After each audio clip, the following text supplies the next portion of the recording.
Hello, good afternoon. My name is Dr. Chudi, founder of Snowspirations Global Health Solutions. Jumeja, sorry guys.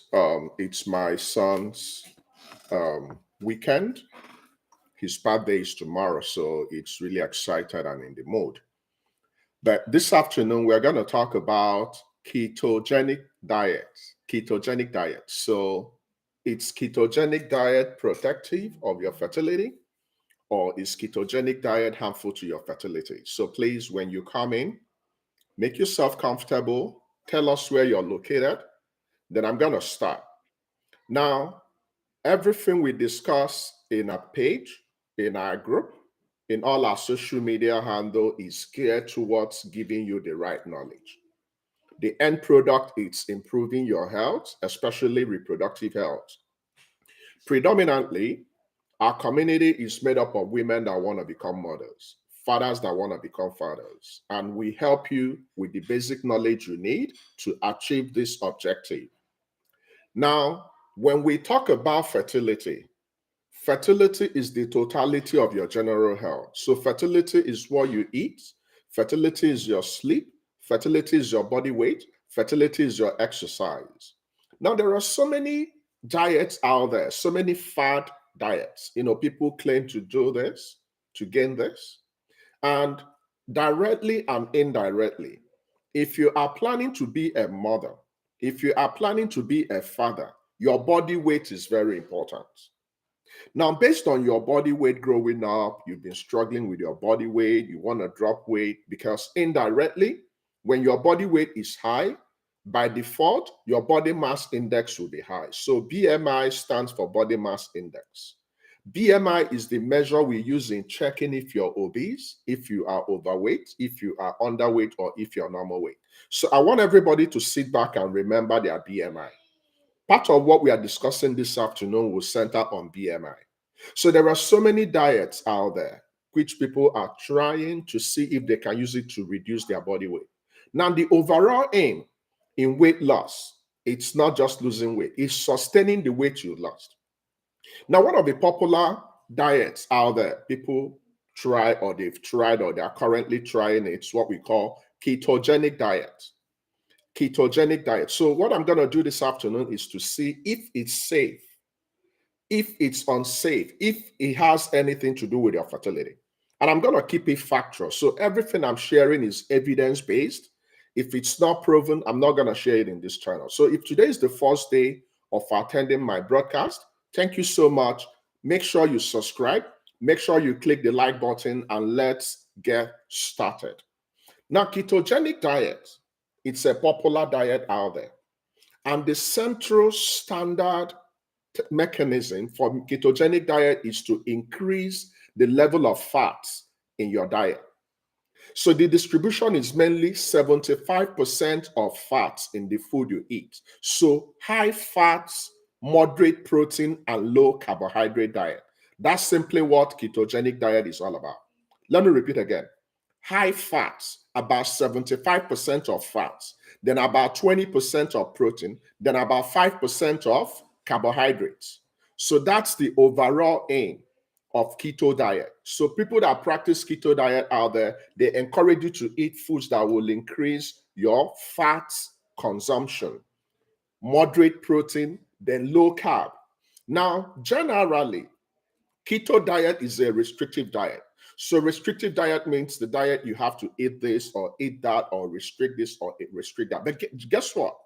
We need every aspect of our food and food condiments. So we need our carbohydrates, we need our protein, we need our fats, we need our minerals, we need our water. We need everything, but it has to be in balance level. So there is no particular food you should avoid if you want to be healthy. Also, is applicable to your fertility. Anytime you are avoiding a particular food, your body is deficient in that particular food. So the problem is not whether you're going to eat carbohydrate, whether you're going to eat protein, whether you're going to eat fats. It's the quantity and the regularity of what you're eating. It's the type. Because in this era, we have highly processed food. Now, in keeping with what we know about keto diets, there are fewer research findings out there in regards to its effect on fertility. Because this is what happens. When you go on keto diet, the overall aim of keto diet is to put your body in ketosis. Ketosis. By default, how do we function as individuals? How does our body create energy and burn energy and make sure we are functioning properly? From carbohydrates. So virtually every time you eat carbohydrates or other foods that can be converted to carbohydrates, they will be broken down to sugar or simple glucose, which our body will need to function properly. Now, if you are on keto diet, the idea is to put your body on ketosis. So when you put your body on ketosis, you are reversing the whole process of how your body uses fuel. So instead of using carbohydrates and glucose and sugar as your fuel, we start using fats. We start using the fats, either the one we take in our body or either the ones we store in the body, as our source of fuel. So the overall thinking is when you start using that fats, you are actually stabilizing your body's way of handling the glucose, your body's way of handling insulin, and indirectly when you do that, you lose body weight. So by default, people that use keto diet are going to lose body weight. And when they lose body weight, they will also reduce the possibility of having inflammation. Inflammation is when the body is trying to ward off some foreigners, some infection, some inflammatory process, and your body begins to fight for you. So people that practice keto diet by default will lose body weight. Now you will think that when you are looking for a baby, both for the women and the men, when you lose your body weight, you're increasing your fertility, right? Now by default, we have researched the data. There is no categorical data that came back and say, oh, if you're taking keto diet, it will do this, it will do that to your fertility. However, in little studies they've had out there 10 years ago and currently, they discovered that women that go on keto diet will eventually drop body weight, and some of them will have an improvement in their hormonal levels. So people that have hormone imbalance, especially polycystic ovarian syndrome, which is the commoner type of hormone imbalance, when they went on experiment with keto diet, they noticed that they have an improvement in hormonal imbalance, which is, do measure? They noticed they have an improvement in ketogenic diet, which is part of the problem that women that have infertility will experience. When you have infertility, there might be problem with the way your body handles or creates hormones. So there are basic reproductive hormones: estrogen, progesterone, FSH, LH, prolactin, and a couple of other ones. When you have hormone imbalance, it means that your estrogen level is not high, it's high or low, so it's not within normal range. Your progesterone is high or low. So once your level of hormone is not within the normal range, you begin to have problems in regards to becoming pregnant. So most women that might have infertility might have hormonal imbalance. So we discovered from research that women that went on this experimental keto diet, by doing what? By increasing the fat level of the food they consume, by going on moderate protein diet, by restricting carbohydrate. The problem with keto diet is the fact that you are grossly reducing your carbohydrate to 5%. So you're increasing your fat intake to 75%, your protein intake to 20%, but your carbohydrates to 5%. So that's a problem on its own, because we still need our carbohydrates to function properly. But we discovered that some women will fare better, but there is no evidence to back it up for recommendation. So the general rule of thumb to any woman out there planning to become pregnant, or any man out there planning to become a father, be careful. Be careful. We need to look at the bigger picture. You do not want to disrupt the way your body is functioning because you simply want to become pregnant now. Your body might be damaged on the long run. So personally, keto diet as of today, it's not a plus, it's not a minus when it comes to your fertility. So the jury is not yet back on the effect of keto diet on your fertility. Now, if you're using it and it's working for you, be mindful, be careful, because part of what the body needs for a woman to become pregnant is what we call folate. Now, by default, when you are eating food that contains high level of fats, you are not getting enough folate, which is the folic acid we encourage you to take when you're taking your prenatal multivitamins. So folate is very important, and a couple of other B vitamins. So you see, B vitamins are called vitamin B complex. So there are so many of them: vitamin B6, B12, and folate. So they are very important. So the problem with restricting any diet is the fact that you might not be getting what you need to perform better. So that's one of the big advantages, big disadvantage in using keto diet. So it's not recommended for our community. We would rather you go on something that is easily sustainable. There are a couple of other diets out there. Some people go on intermittent fasting. Some people go on OMAD. Like I've already given my own opinion on OMAD, 1 a day meal, completely also not recommended. But you can try out intermittent fasting. That means you reduce the number of time you eat, then you fast for a period, then you begin to eat within a particular window. Any restrictive diet can easily disrupt the way your body is functioning. And for a woman to become pregnant, for a woman to sustain her pregnancy, everything in the body must function properly. So if you are already having hormonal imbalance, if you are already having some problems that have been identified and your lifestyle is making it worse, it will be difficult. It will be complicated. So keto diet might work for some people, especially if they're not planning to become pregnant. But for people that are believing God to become mothers, to become fathers, it's strongly advised you consult your doctor and you go for sustainable weight loss plan. And the best sustainable weight loss plan is to do what? To stay active at least 30 minutes every day. Then you mind what you eat. So I don't necessarily recommend restricting any particular diet, but watch the quantity you eat. And when you've eaten that, stay active. So long as you're staying active for 30 minutes in a day, no matter what you eat, you'll be good. The problem is when we don't exercise, when we don't stay active and we eat a lot of food, then it accumulates in our body, it's not digested, and it begins to accumulate in our body. So very careful period to be mindful of what you do. You see, when you are looking for a baby, anything can disrupt your balance. Anything can cause infertility. Anything can cause infertility directly or indirectly. And what you eat is a bulk part of your body weight. Some people can easily go on keto diet and lose 20 pounds, but they regain another 40 pounds after a few months. Then you haven't gained anything. It's better you lose 5 pounds and you keep the 5 pounds you've lost than to lose 20 and you gain 10 and you keep going back and forth. When you do that, you're confusing your body.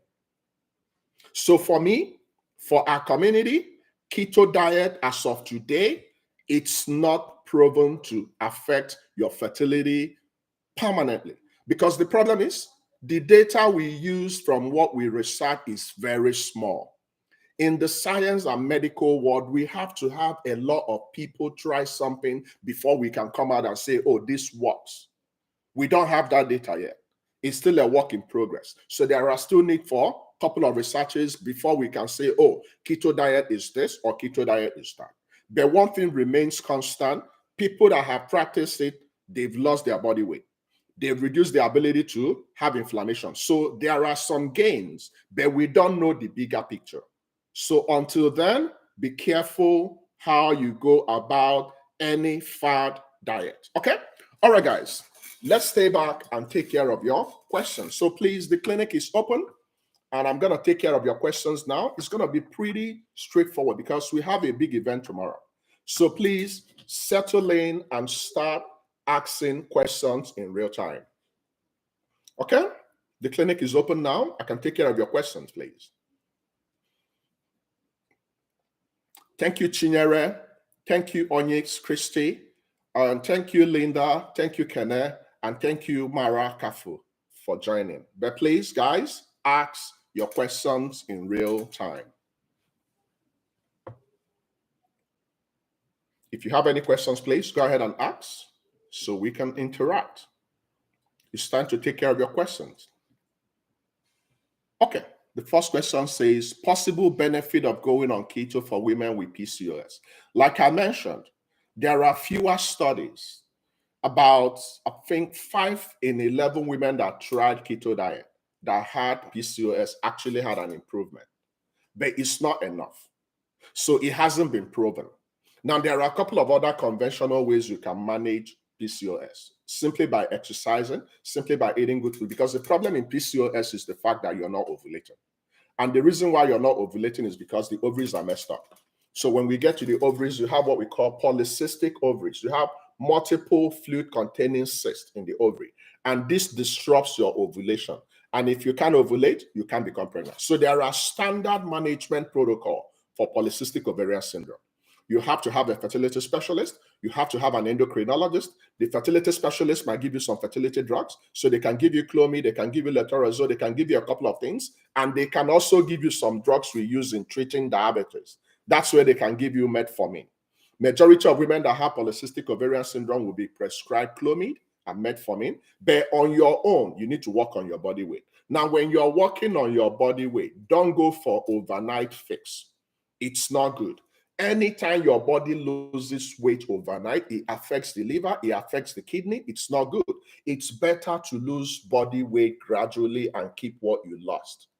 Don't go overnight. Don't go for a quick fix. When you accumulated those body weight, it didn't happen overnight. So be careful. So if you have polycystic ovarian syndrome, retain the services of your fertility specialist. Then keep on exercising, keep on eating good food, avoid stress, and follow your management strictly. Don't try any herbal anything there. Be careful. Polycystic ovarian syndrome is an identified factor that might lead you to temporal infertility. Okay, so be careful. Can ketogenic diet be sperm friendly? Now, we don't have a data in that regard. I actually had extensive research in that regard. So I can tell you it's yes or no. But by default, any man that has sperm problem is encouraged to modify their lifestyle. So modification of your lifestyle will warrant you to make sure you drink water, no alcohol, no smoking, avoid stress, then exercise. Most men that have poor sperm quality, if their BMI is high, when you come down, assuming you have 30 as your BMI and you have low sperm count, low motility, no morphology, if you can bring your BMI down from 30 to 25, your sperm health will improve. So your body weight plays a lot of role in your sperm health. So the point I'm making is, don't depend solely on this because we don't have evidence that it works permanently. It works perfectly. There is no literally evidence out there that says, oh, keto diet is going to do this, keto diet is going to do that. It's still a work in progress. So be careful. Does keto affect breast milk? By default, when you are on keto diet, right, you are restricting carbohydrate, you are having moderate protein, and you are increasing your fat level intake. Anything that affects the whole hormone in the body can affect breast milk production. Why? Because the hormone that controls breast milk production is prolactin. So anything that can either affect your hormones negatively or positively can also affect production of breast milk. So women that have problems with their hormonal imbalance, when it's improved, it's going to also improve the production of breast milk. Remember that your breast milk is only supposed to be produced when you are pregnant or when you're breastfeeding your baby. At any other time, if you are not pregnant, if you're not a new mother, and your breast is leaking breast milk, it's called galactorrhea. It's a medical problem. We need to find out why. In some situations, if it's because of a high level of prolactin, we'll give you specific drugs to take care of that problem. Okay? So indirectly, keto diet can affect breast milk production. Are there weird ways the ketogenic diet affect period? Definitely. Anything that affects your body weight, anything that affects your hormones is going to affect your period. So if you notice, anytime you have excessive body gain or excessive body loss, it affects your period. There are some women that have eating disorder. An example is what we call anorexia nervosa. It's a type of eating disorder that women, see themselves as very big. Meanwhile, they're okay, but they keep losing body weight. They're not eating properly. And if you're not eating properly, you might not have enough nutrients, enough metabolism to become a woman. So yes, your keto diet can affect your period indirectly. It can lead to irregular period, depending on how restrictive your diet is. So the answer is yes, it can. Okay. Can believing for baby mother engage in intensive exercise? The key word is moderation. Exercise has a positive impact on your fertility by helping you to reduce your body weight. But when you go overboard, when you go on the extremes, it can be counterproductive. So women that engage in extreme exercise might notice that their period will be irregular or they will completely not be having their ovulation. So don't go on the extreme. Go in the middle. Go moderately. Don't go overboard, okay? Extreme exercise can be counterproductive. Moderate exercise can help you to improve your fertility. So the watchword is, what's the intensity of the exercise you're engaging in?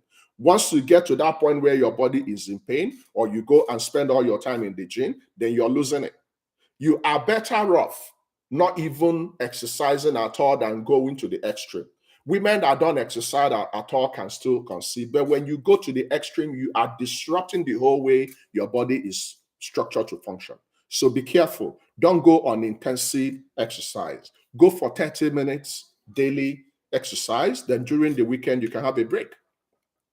Is intermittent fasting helpful to someone who is not ovulating? Personally, I use intermittent fasting. There are so many benefits of intermittent fasting because the problem with eating it, when you eat round the clock, your insulin level is struggling to mop up the sugar and push them to where they will be converted to energy. So the more you eat, the more you're increasing the level of insulin in your body. And the more the level of your insulin in your body is going up, it's not helpful. So intermittent fasting, if it's properly practiced, can help you fertility-wise, can help you to maintain a very good body weight, can help you with your metabolism. So how does it work? We have 24 hours in the day. There are different methods, but the popular one is in the 24 hours of the day. Remember, by default, anytime you're sleeping, you're fasting. You don't eat when you're sleeping. So by default, everybody fasts. So if you normally sleep from 12 a.m. to 6 a.m., you've already fasted for 6 hours. So when you are fasting, your body is trying to keep you up and about. So the general mechanism for intermittent fasting is to have a long period of not eating food, then a tiny window of eating food. Now, when you start eating, don't restrict yourself, but don't go overboard. So my method is 16 hours of no eating and 8 hours window of eating. My method is I start eating from 1 p.m. So my eating window is 1 p.m., 4 p.m., then the last meal is 8 p.m. So the general thinking is when you wake up in the morning from that 6 a.m. to 1 a.m., no food in your body, then you open eating from 1, you eat again at 4, then the last one will be by 8. So from 8 in the night to 1 p.m., you don't have any food in your body. It works. If you are disciplined, if you are diligent, it might work for you. It might be a better option, okay? But now, listen to me. It's not applicable to everybody. There are some people it will work for, and there are some people it will not work for. So be careful, okay? All right, let's continue, guys. Sorry for the noise in the background. It's my son downstairs. It's been in a mood of, his birthday and stuff. Okay. Let's continue. What are the eating styles supportive? I've already mentioned that. There is no hard and fast rule in what you need to do or what you don't need to do. Make sure you eat the right kind of mix of food. So balanced diet. You still need to eat your carbohydrates. Make sure your carbohydrates are not highly processed carbohydrates. So all those fried things, all those takeaway, all those eating out, the type of carbohydrates they have there might be the harmful carbohydrates. So you still need your carbohydrate, you still need your protein, you still need your fats, but in moderate quantity. Okay. Is there any long-term effect, negative health effect of keto? Yes, like I mentioned, it can disrupt your whole body mechanism. It can cause a lot of problems. Some people are prone to having GI problems. Some people have peptic ulcer disease. Some people have a couple of other medical issues because there are certain things in your body that needs carbohydrates. There are certain things in your body that needs protein. Like protein is the building blocks in the body. So when that protein is not within the normal range, yes, it can disrupt your metabolism. So the answer is yes. On the long run, it can have negative effect on your body. Now, remember that people are wired differently, right? So there are some people it might work for, then over time they will begin to have side effects or adverse effects. Then there are some people it will not work for. There are some people that will do everything, exercise, eat properly, and they will still lose their body weight. When you find yourself in that situation, it's possible you might have metabolic problems. So we need to work on that, okay? Hold on, guys. Hello? Hello? Okay, so let's continue. Let's actually wrap up.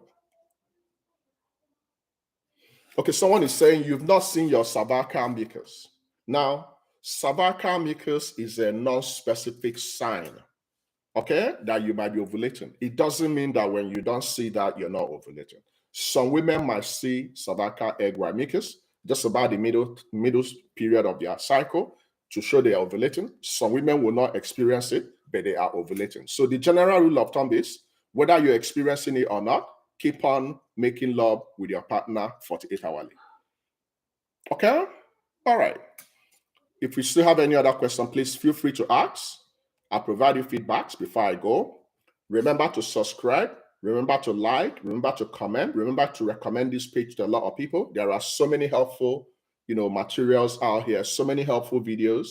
Remember, we show up every Tuesdays,